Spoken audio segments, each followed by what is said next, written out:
Hello, all. Hi, Chrissy, Elizabeth, Janice. So good to see you. And Jean. Another big freeze. Oh, no. I am very happy to say it's finally stopped raining. It was only supposed to rain this morning, but it still was raining at 2 o'clock. So I'm quite happy. And I really hope we get to the end of this without any rain. I'm over it. But yesterday was gorgeous here. So nice and sunny, beautiful. So hopefully we are on the tail end of the rainy season all the time. The sun's finally going down. If you've been gripped by my amazing eyewitness reporting of the sun, it's finally going down. But thank you guys for being here. Sunday, March 17th. Let me tell you, it's literally one of the worst days of the year for me, but I no longer have to be surrounded by anything green. So, other than that bike, I really hope that's all we spot. I was an event planner, if you didn't know, for 23 years, and it's the worst day of the year. So I had events in 68 locations all at the same time. If I ever hear a bagpipe again, please don't even let it be at my funeral. So we'll get through this today with hopefully never having to see anything about this day, and we'll be great. But it's another big thing. At the end, I'll mention what tomorrow is. It's a big day in my life. But we'll go ahead and get started. We're in Montparnasse today. Look at this cool billboard up here that's painted. Hi, Judy. You can see this billboard up here. It's kind of cool. Montparnasse. So that is the Boulevard Edouard Quint, which is a market going on today. But we're going to head down this street, which is the Rue de l'Ombre. And we are going to head by. I came up here a little early because, hey, Angela, I wanted to come up and see this really cool thing dedicated to Mr. Hemingway. And the artist himself told me where it was and has invited me. He's a pretty big street artist here in Paris, not invader, but he invited me to come see his atelier sometime this next month. And he told me exactly where it is, and I cannot find it. I don't know where it is. So I don't have I didn't have I ran out of time. So we are going to head down, but look at these beautiful flowers. I am waiting this year. Last year I was going to do it. I never did. I was hoping when I got up here they had some because I would have bought them and put them in my bag. Some red geraniums. I never got them last year. It was too late. But I have to get some this year because that's what my grandma loved. Look at that rhododendron, azalea. You get a lot of the same kind of flowers here that you get in the Pacific Northwest. So, Rue de l'Ombre. So this today, oh, what? Look at the price of those moleskins. Uh-oh, I'm going to have to come back up here. That's a pretty good price. Good thing that's not open today. We would have aborted the entire video and I would have been in there buying more journals that I don't need. So we are here at the Rue de l'Ombre. And today is going to be all about the artists and authors that lived up here.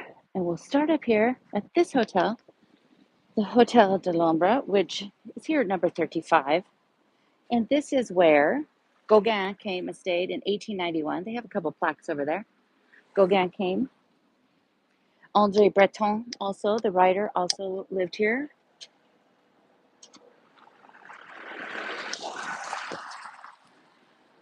Little souvenirs in Montparnasse. You could get, look, you could go in there and get some little busts of, who were all those little busts of guys? Oh, Baudelaire, Victor Hugo, Alexander Dumas, Racine. Look at all those. Balzac, we'll see Balzac here in a few minutes. Robespierre, Molière, Albert Einstein, Winston Churchill. Oh, Jean Moulin, look at the handsome Jean Moulin. General de Gaulle, his son just passed away at 102 years old. Paul Gauguin, see right there. And André Breton, écrivain. Over here, I don't know if I decided I was going to mention it or not, but this one, the Hotel de Vin, Let's see if they have anything on here. Because a woman stayed here, a woman that is at times highly regarded in Paris, but was actually a pedophile. Simone de Beauvoir. Everybody loves her. She stayed here for a short period of time, but she was actually fired from many schools because she had too many relationships with the young high school ladies, and at times would sometimes bring them back to her boyfriend Jean-Paul Sartre because he liked the virgins. You know, I can't ever not tell those stories, especially when it's somebody that I don't understand why she's so highly regarded for feminism when that's what she did to women, young girls. Not cool. Look at this door. Look at that gate here on the door. And it's red, even better, or kind of rusty red. But Montparnasse, because, you know, at one point, all these places are outside Paris. So once Montmartre got too expensive for the artists, it came here. So they moved over here because it was cheaper to live. So this was later. So this is definitely towards the end of the 19th century because Gauguin, Picasso, all those guys for a period of time lived here. Gauguin spent a lot more time here because this is where he actually passed away. And up the street, if you go all the way down that street, that is where the Montparnasse Cemetery is, which is pretty fantastic to go check out all the cemeteries. I don't think I've ever done a walk up there, so we'll have to do that sometime soon.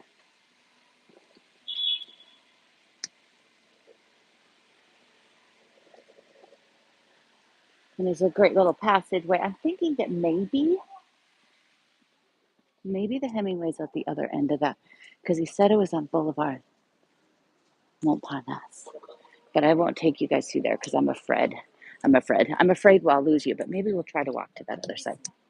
As I'm going to show you the the four historic cafes, but we got to walk by this one. There's so many movie theaters up here. Tons of movie theaters in Montparnasse. The left bank is kind of, I'm sure there's a ton on the right bank, but in Odeon we have like three, quite a few over here. But there's a place up here coming up that's now is called the Auberge de Venise. But it used to be the Dingo. And the Dingo was an American bar. And the American bar were given those names because at one time that meant they had cocktails. So at the time when the lost generation was making their way over here, they came over here because, and if they saw a place that said the American bar, oh, look at who's there. He, they would know that they could get cocktails there because it was a prohibition back in the US. So look at, there it is.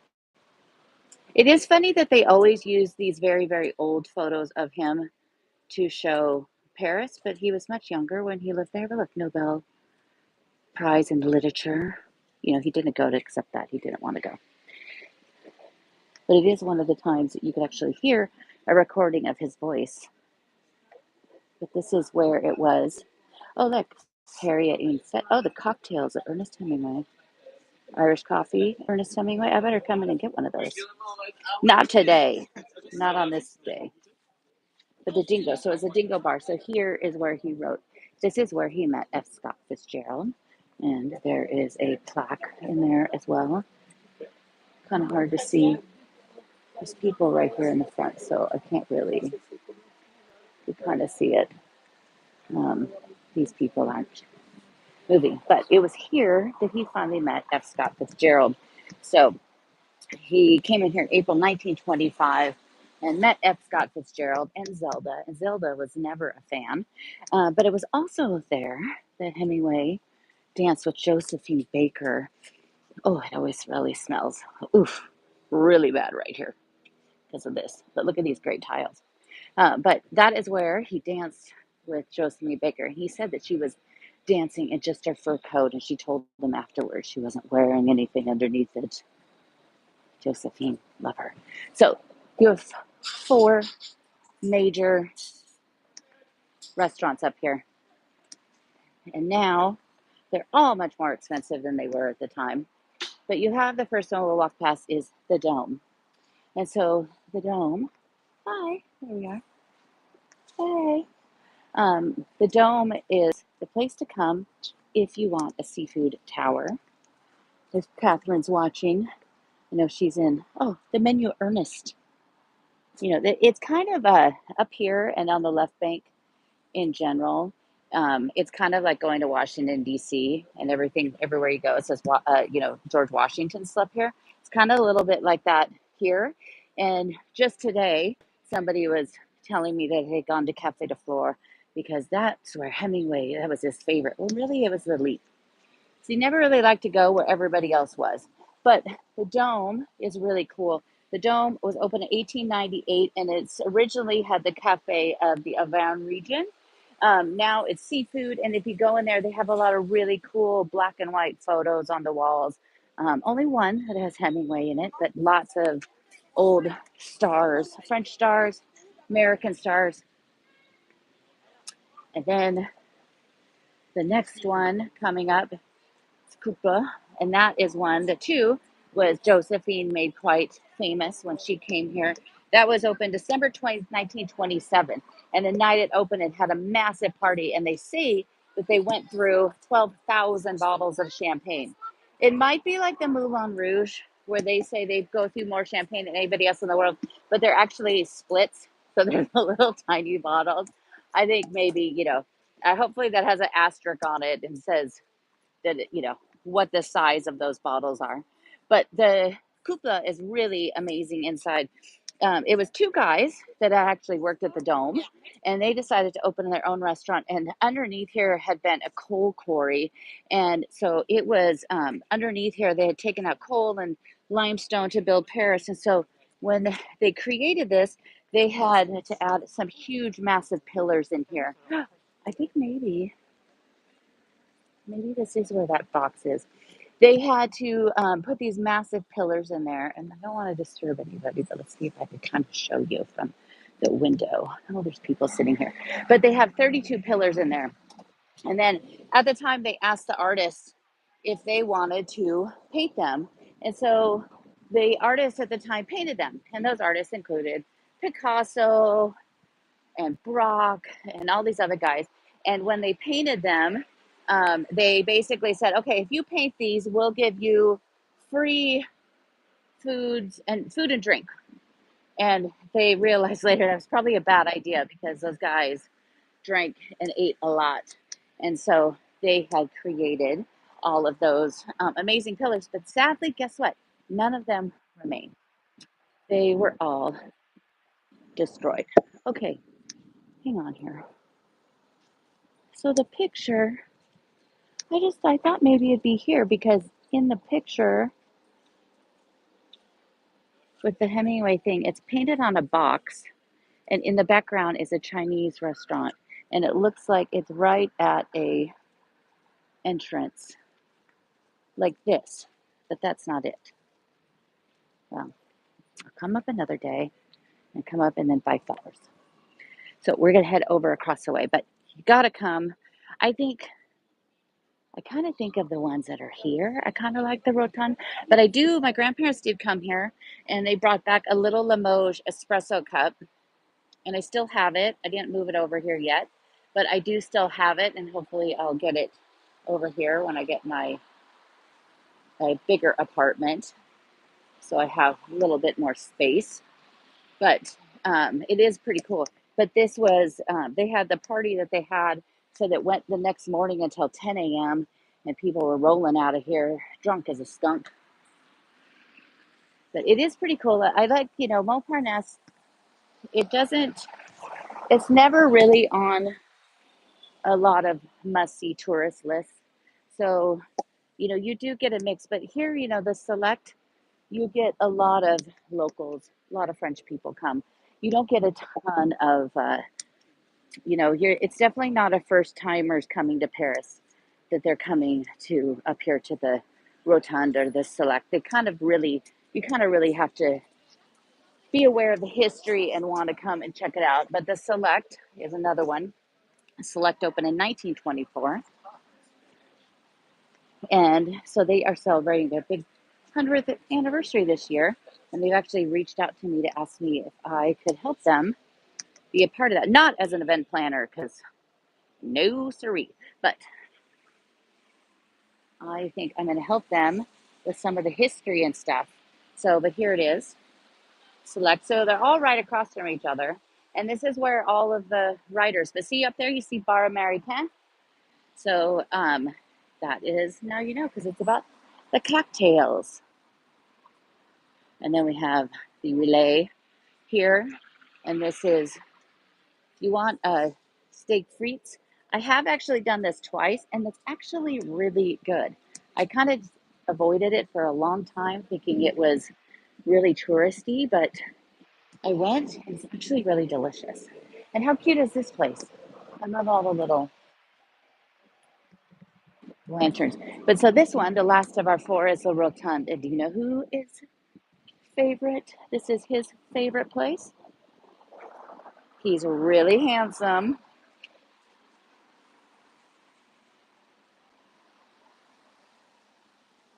He's very handsome. And I get in trouble with my French friends for saying that. But the president of France. So President Macron, this is his very favorite place. And so when he won his election in 2017, this is where he came to celebrate. And he still comes up here like once a week. And I was here, oh gosh, many months ago. I was across the street. One of the best places to have steak or beef tartare. Steak tartare is right across the street. Recommended, and I was told about it by my from my friend Mr. Baxter. But I came here. I was sitting over there having lunch, sitting outside, enjoying a beautiful day, and all of a sudden, a ton of police came rolling up, and it was because the president was coming, and I wish I could have stuck around because then we would have fallen in love, and then they would have moved her out, and I would not want to be the first lady. So over here, so that's the one. This place right here has the best steak tartare. And it's really great because they ask you how you want it chopped. And it comes with like all the traditional fixins, and you get it with fries, and it's delicious. But this guy, and we actually, Kate and I, 3 years ago in March, we did this tour, and I did it when I was in Portland. Kate was here, and I picked this specifically for a special reason. But we did talk about this many years ago, but when I was in Portland, she was here. And this is a statue of Balzac. And this statue of Balzac was done by Rodan, and it was at the time Rodan was asked to create something they wanted a monument dedicated to Balzac, and it was 1911, and he was asked to do this. And they basically, at this point, Rodin's already Rodin. He's already a pretty big deal. And so they just said, do, whatever you want. So Rodin does the sculpture, and they come to view it, and it's really not a flattering. I mean, Balzac wasn't exactly the greatest looking guy in the world, but this just does not do the guy any favors. It's just not good. And if you've gone to the Rodin Museum, you can see more about this, and it's really cool. So they come to visit, they come to Rodin's studio, and they come to look at it, and they walk in and they see it, and they were just like aghast. Like, what are you doing? You cannot do this. This is like one of the greatest writers in French history. What are you doing? And because the original statue was a Balzac naked, and he had this massive stomach that stuck out of over his waist, and he was just standing there completely naked with his right foot kind of up in front, and you could kind of see his foot there, and his arms are crossed, just looking up in defiance. And they were like, you cannot do this. This is horrible that you would have this. Here it is. Charivari. Amazing. Fantastic. And so this is Raspail, Boulevard Raspail. So Raspail and Boulevard Montparnasse, basically. And so they got there. So he was so mad at them, and they were like, you can't do this. We're going to rescind the commission. We want we're going to take our money back. And you're a crazy man. And so Rodin was like, oh, right. Okay, well, screw you. And he went and stuck his uh, coat that he had that he would wear when he was in his atelier. And he basically dipped it in plaster and he pulled it up and kind of shook it a little bit and just threw it around there. And so he's like, fine, here. And they were like, yeah, no go, buddy. We're give us the money back. We're done with you. So fast forward quite a few years to 1958. Rodan is gone. Rodin's dead. And later on, the organization of letters decided, hey, remember that statue that we wouldn't pay for and Rodin still had? Let's get that back. And so Rodin had made it into a bronze. And so they have the bronze and had a copy made because Rodin left very specific instructions that only 11 copies could be made from his original mold. So they had another copy made and they put it right here. Not very cool though when they told Rodin he was nuts and they didn't want to pay him for that. And now here it is. So it is, if you can, when you go to the Rodin Museum upstairs, there's a room that's dedicated to Balzac and Victor Hugo because he had done sculptures of the two of them. So go check that out and go up there and look at this because the original one is it's pretty. And when you see him, you're like, wow, poor Balzac.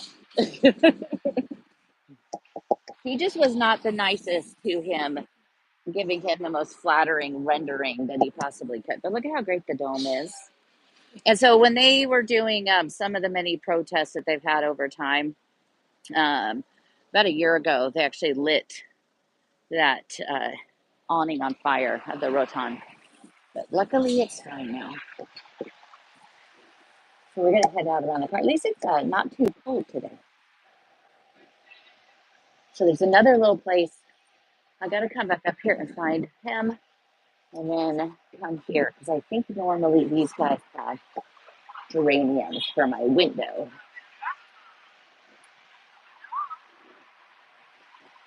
But Montparnasse is an old Greek, the Mount of Parnasse. Are those some right there? No. Look at how pretty these are. And daffodils. Look at how cute those are. But I have to have red. Red geraniums. These are so pretty. Look at how pretty all these is. Is everybody so happy? Look at the ranunculus. There's everybody so happy that it's springtime is like this week. Tulips. I just bought a bunch of tulips. Look at those. My favorite are white. My favorite flowers are white flowers. I love them. All right, so this street right here, this street has so much history on it. It's kind of amazing. So this is the Rue de la Grande Chaumière. And down this street, a few people lived. There's also some amazing academies that have been here.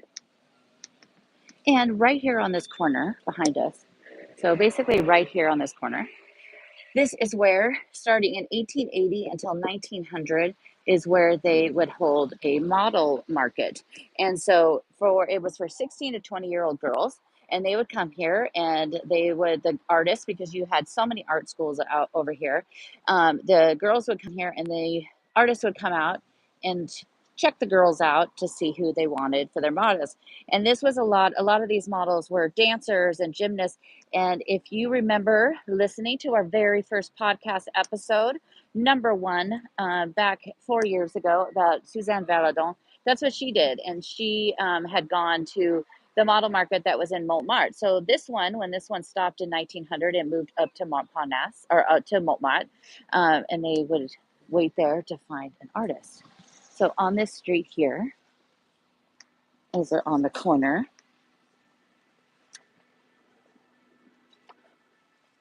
as we go down,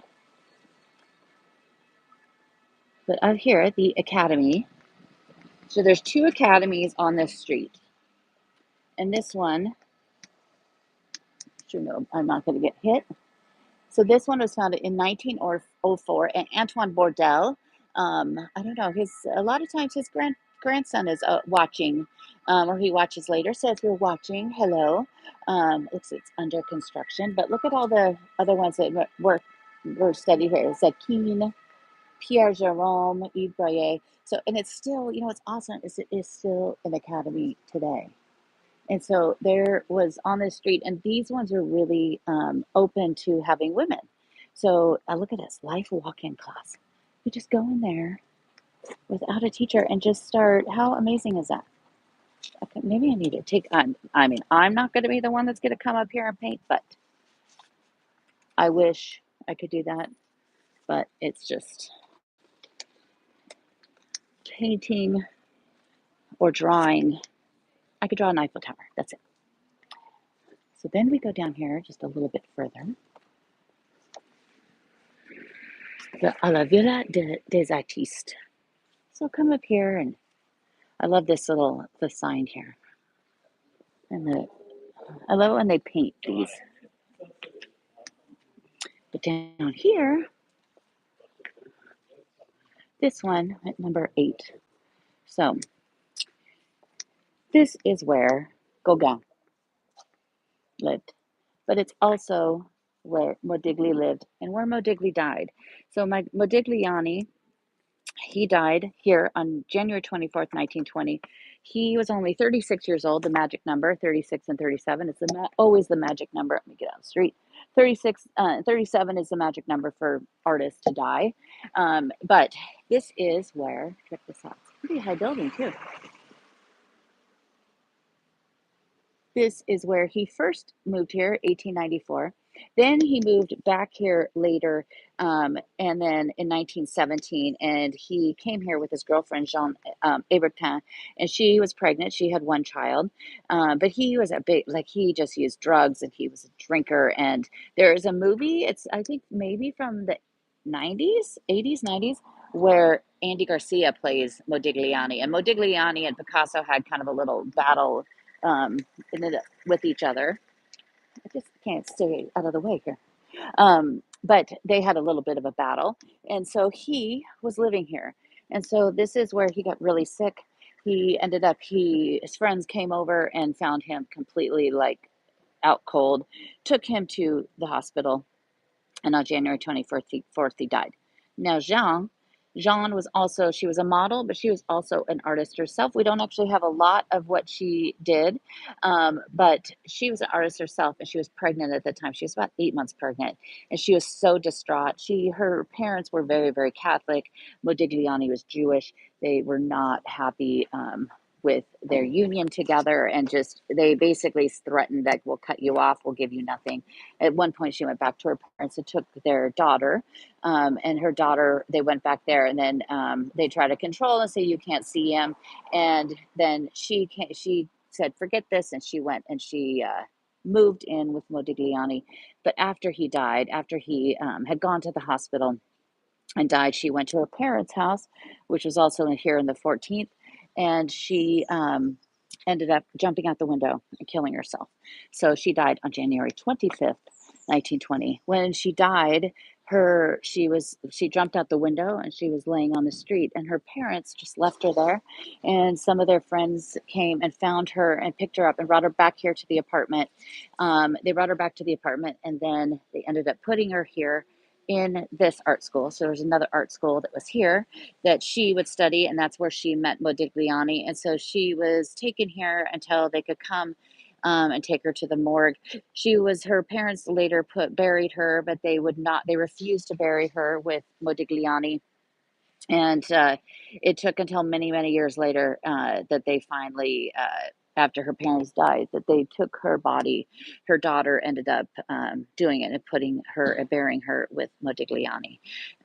It's a really tragic, sad, sad story. But this here at number 6 was where the glass painter, Eugène Odinot, he lived here and worked here, and then it was also a school as well. So look at those windows. Oh, so great.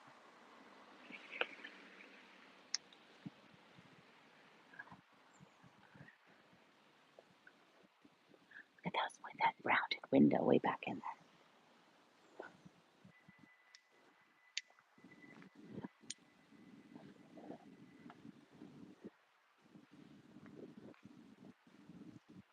There's a few art supply stores up here as well. And we saw that journaling. We saw that store with the moleskins. I'm going to have to come back. How cute is this little tiny car? I think, I mean, it's smaller than a dishevel, but the people, the way they drive here is crazy. I think I'd be like I'm going to be plunged like a tin can. So here, this street, Notre Dame des Champs. This is quite a long street. And we're going to go over here to the left first, then come back down because there's two kind of cool things over here. I wish this little alleyway was open because I would love, love, love to go down here. What's this? No, just a sad, broken cupboard. So, right, come on.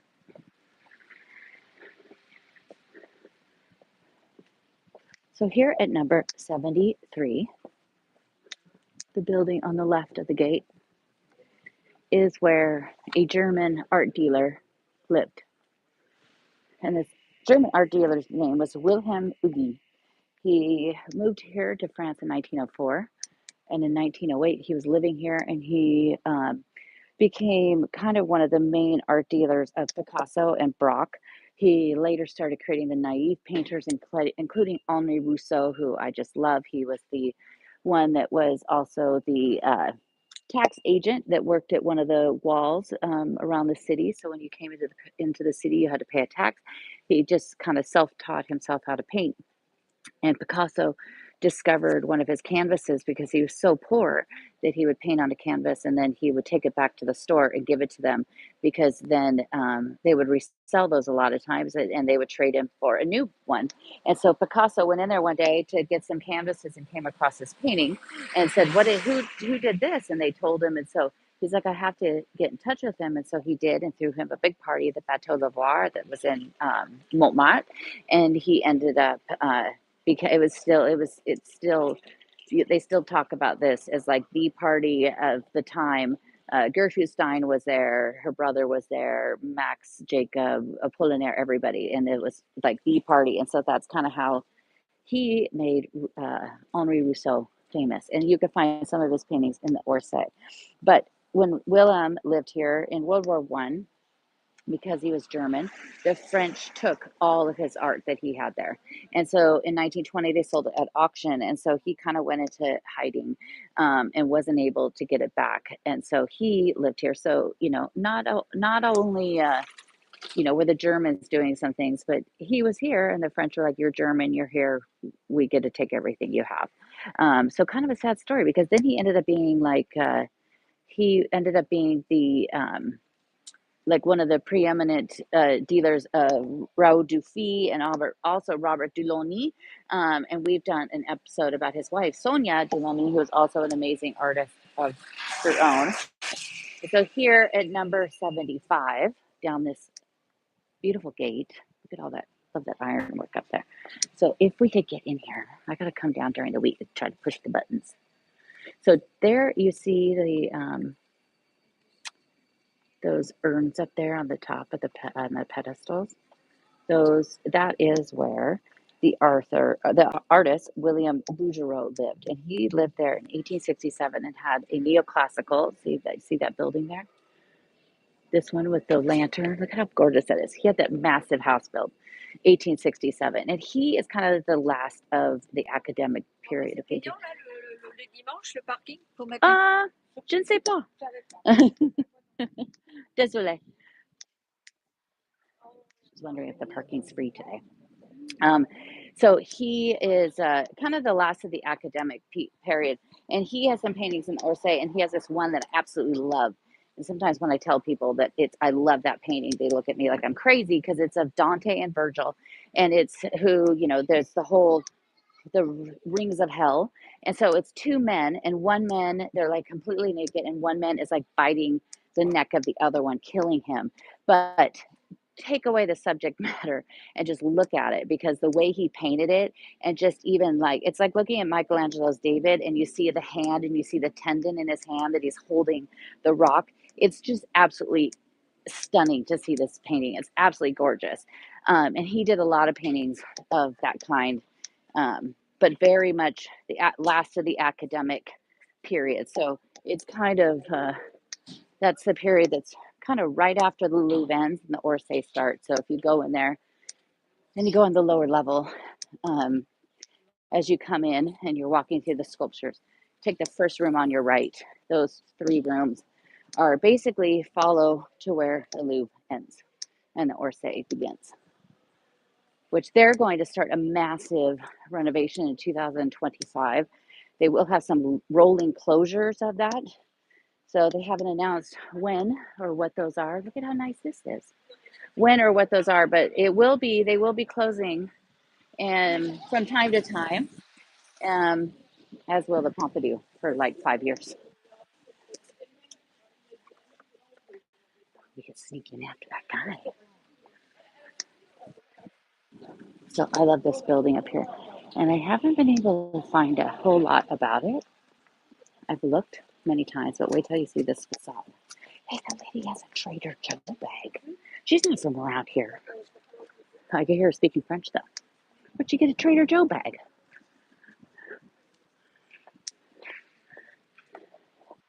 I see a bunch of comments coming through. At the end, I'll stop and look. But look at that. Isn't that great? Look at those caryatides. Very different. Look at what they're wearing as opposed to like when you see them in the Louvre and other places. But it's such a beautiful building. 1904 by Constant Lamarie, the architect. Love it when they put those on there. Look at that.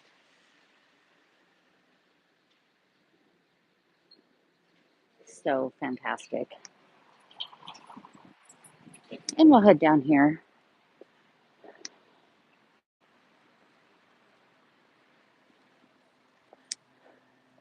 And another thing that was on this street, there's a couple of places that were on this street that were neighbors of each other, but neither building remains. When Notre Dame de Champs, this ends up over at the Closerie des Lilas. Look, they have their own little tiny grocery store.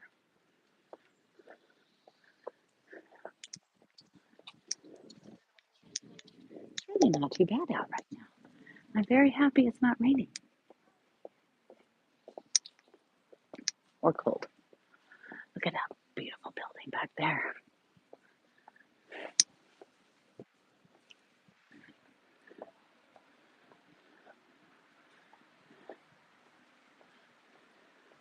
You have these windows here because these windows face north. So those are definitely artist studios because the north light is the pure light because it's you don't when you have north, south, east, and west because the sun moves in that direction. The light changes through the day.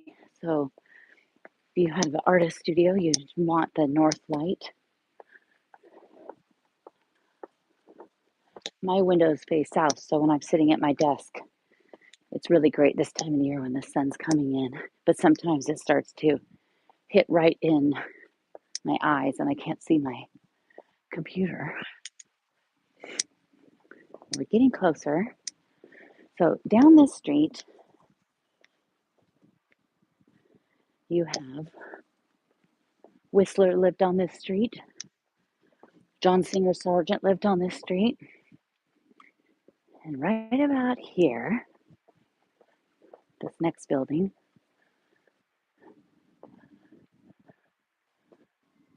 number 113, is where there was an atelier.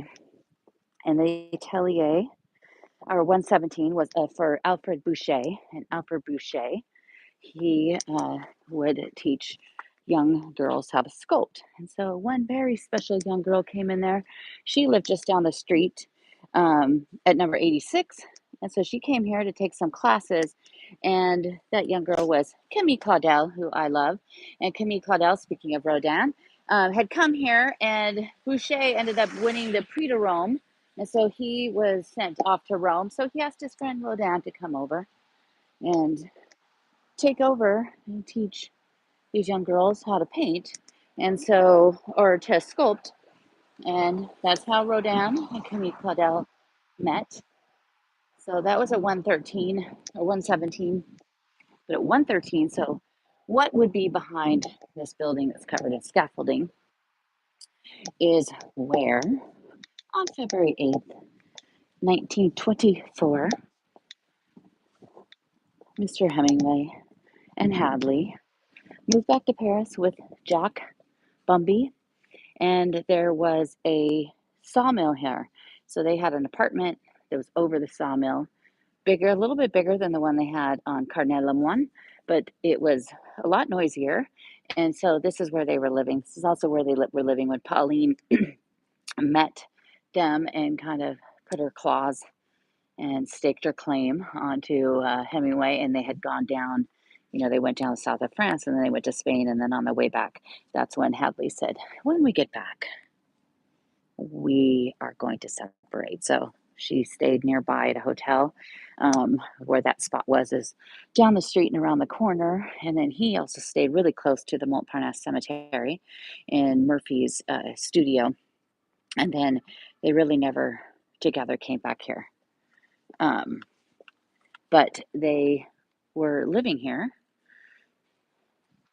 And here's 117. This is where the atelier was for Camille.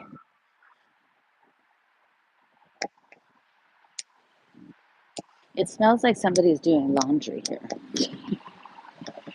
But we're going to go up here to the end of the street. Look at this cute little door.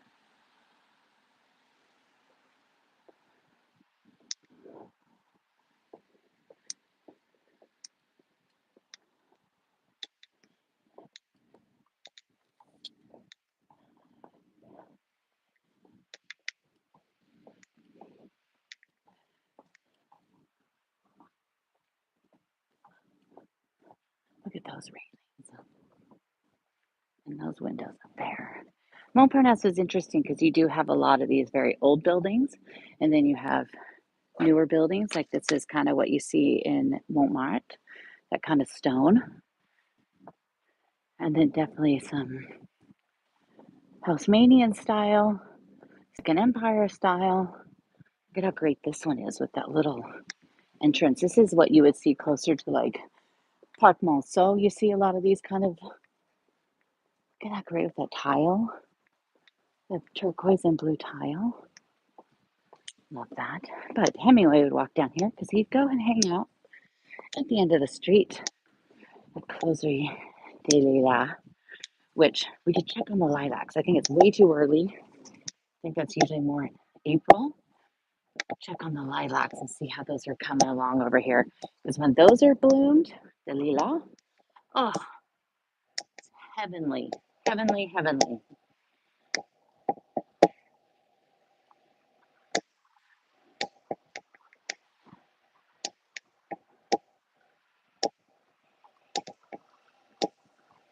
There's always lots of construction.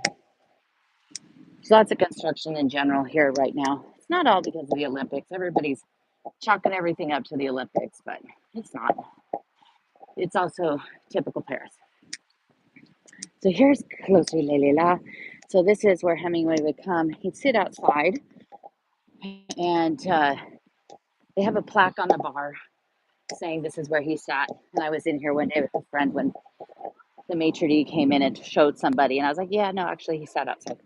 But all these places really love to hang their hat on him coming in, but he liked to sit outside, and this is where he would work on different books. He worked on Big Two-Hearted River here. Oh, look, it's closed. Oh, well, look at that. There's some construction going on, so it's closed. Look at these pink camellias. But usually, no, they're still pretty much dried up. Can't really see. Oh, it's closed? Oh, mm-mm. It says it's going to open the 18th of March. I don't know. I'm pretty sure that's not opening tomorrow. I think they're a little behind on construction, but doesn't mean that the lilacs is silver. But this statue here, this statue is of a gentleman named Michel Nye, And he, if you have read The Sun Also Rises, Hemingway talks about Closerie de Lila, and he talks about this statue specifically. And Marshall Nye, this sculpture was done in 1853 by Francois Rude. It's pretty fantastic here. And he was a marshal under Napoleon, and he was really good. And so when Napoleon came back for his 100 days, Nye actually kind of reached out and stepped up to back up Napoleon. And we all know what happened during that period of time. That was Waterloo. Things didn't go so well. So Louis the 18th, afterwards, he wanted a list of all of the soldiers that he felt had committed treason, and Marshall Nye was on that list. And so he was arrested. He was tried on December 7th, 1885 or 1853, and when he was sentenced to death. And so he was brought here, and in lovely fashion of the French, this sculpture is here, a monument is here because this is where he was killed, right here on the street, shot him dead. But it's nice that it's here to remember him, and now they look at him as this great soldier. But you could see all of the battles that he took part in. Battle of Waterloo, June 18th, 1815.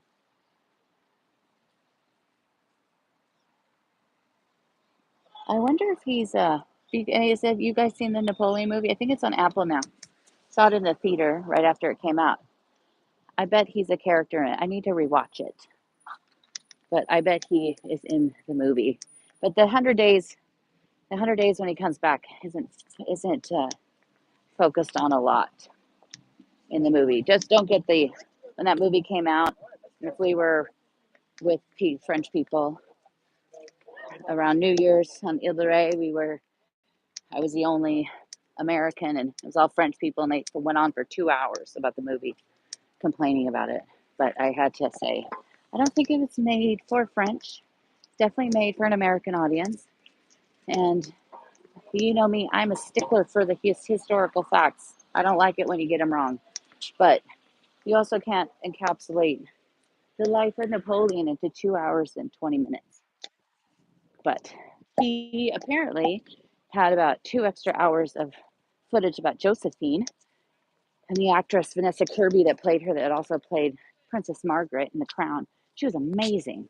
So I kind of hope they do a movie about Josephine. That's what we're talking about. So we're going to go over here. I'll show you this amazing sculpture started by Carpeaux. And we are on, let's see if we can see it. So straight behind us, over here, is the observatory. So we are on the meridian line. So the Arago markers that you see going through the city, this is exactly the line that they come through. Wait, do I see one? No, that's just a but they come right, this is right where they go. So this stunning piece, and the water, hopefully the water comes back on soon, because I think we're past freezing, because I always think that these poor horses, one of these days, are going to bust free and step on those turtles, put them out at the end of their life, because you can see how those horses are, and the water comes out of the mouth of these turtles. Look at that little guy over there. And it just is, and it comes out like really hard. And these horses look like they are just over it. Mermaid horses. But this was done, it's called The Fountain of the Four Parts of the World. And it was done by Jean-Baptiste Carpeaux. He died before it was finished. And so it was, he did the four statues. And then it was a different artist by Eugène Legrand, who did the orb on top of it that has a world in there. And then on the outside, it has the zodiac symbols. I see Pisces up there. But the four parts of the world, they represent Asia, Europe, Africa, and America. And so the one that we see right in front of us is Africa. And she has a chain on her ankle. So that means, of course, that the one to the right is America. And America is stepping on that chain.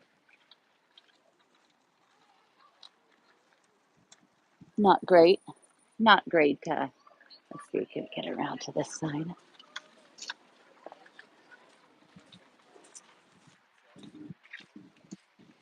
And on this side is Europe, and the one on the far side is Asia. But look at this; it's a gorgeous, gorgeous fountain. There is a copy of the top part with the women and the globe in the Orsay, and at the very kind of the very end of the lower part, and so that's kind of the whole Carpeaux gallery. Carpeaux was the sculptor of official sculptor of Napoleon III, and he did the dance, the really controversial sculpture that's on the Palais Garnier. That when it was revealed, and it had these naked people in revelry, it somebody got so upset by it, and they threw ink on it, and they were going to take it down, and then it ended up that one of the sieges of Paris happened, and so it kind of got pushed to the side. But that one was eventually taken down and put into the Orsay, so you can see it really close to this. That is a clay model of this one. And then the one that was replaced with it was by Paul Belmondo, the father of the actor. But here, this is also called the Lower Luxembourg, because we're south, and so you can see the Palais de Luxembourg down there. Those sculptures that go down the middle of the grass are the times of the day, starting with the dawn, and they go all the way down there. It's pretty gorgeous. But now let me see, make sure I didn't. I know you guys were lots of chatting away there. Let me see if I missed any questions. I hope you're not freezing down there. Oh, Susan, of course you got Macron. Oh, Janice, nobody could paint. You are the best.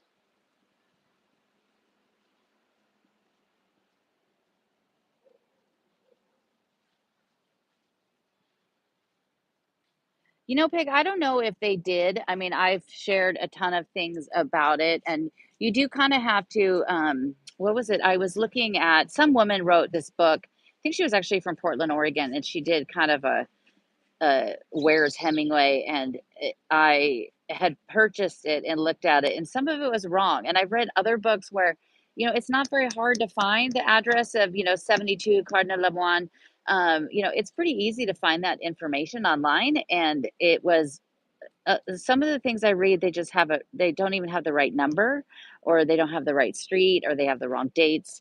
But I don't know if there's actually, I mean, I'm sure there is somewhere out there. I met somebody, goodness, what was his name? But he wrote a book, and he kind of went to Spain. He was in Paris and Spain, went to Key West and Cuba, and took pictures of all these places that Hemingway lived. And he wanted to actually meet with me at one point, but our plans, my time is before I lived here, so our times never coincided. So, what was his name?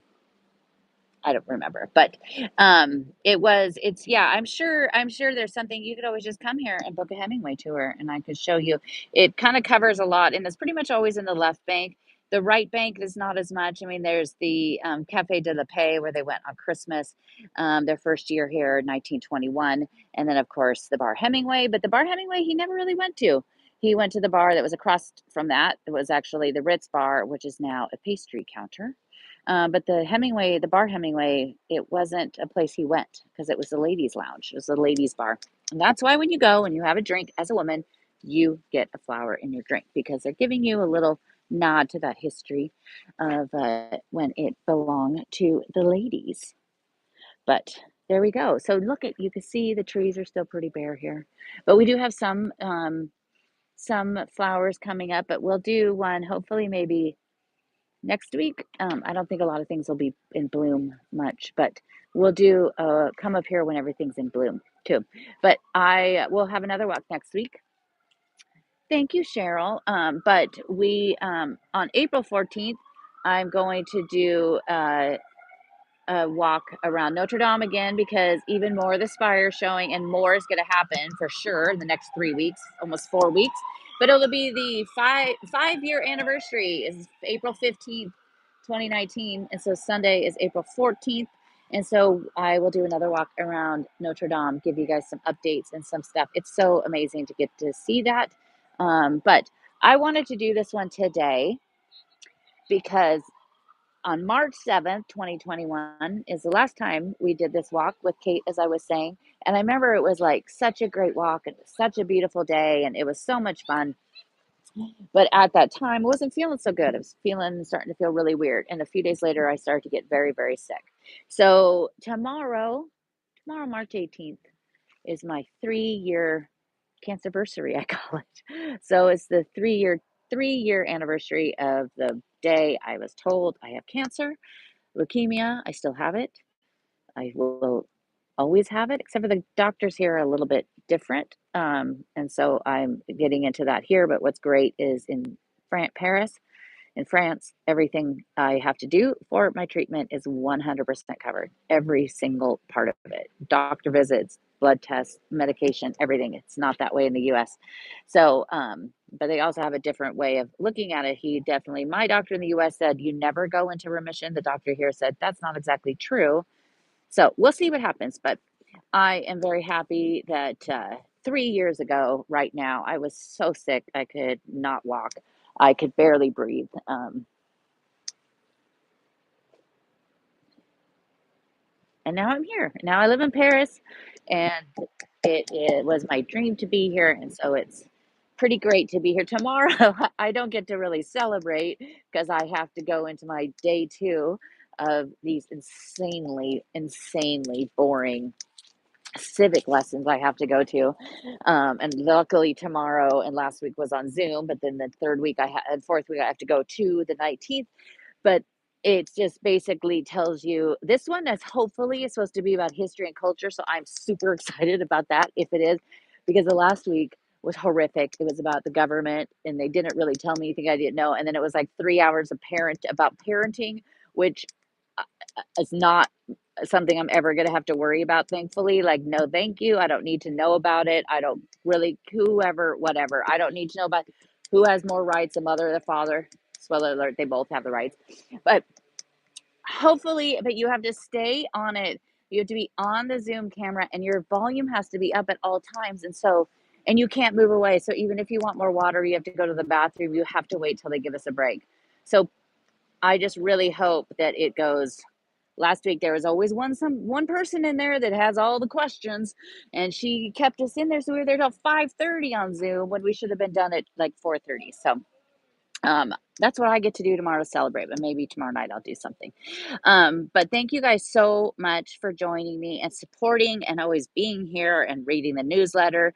I got to get home to record the podcast. There's another gorgeous building over here has a great history. We'll come up here and do one Montparnasse, and then come down here. I've shared about these buildings and some of these things in here, but when we get everything starting to bloom, we'll come up here. But thank you guys. Thanks for all the sweet well wishes. Um, but yeah, so I celebrated yesterday about a pair of shoes at Louboutin. I mean, if I would have, that's how I have to celebrate, right? Bisous, Susan.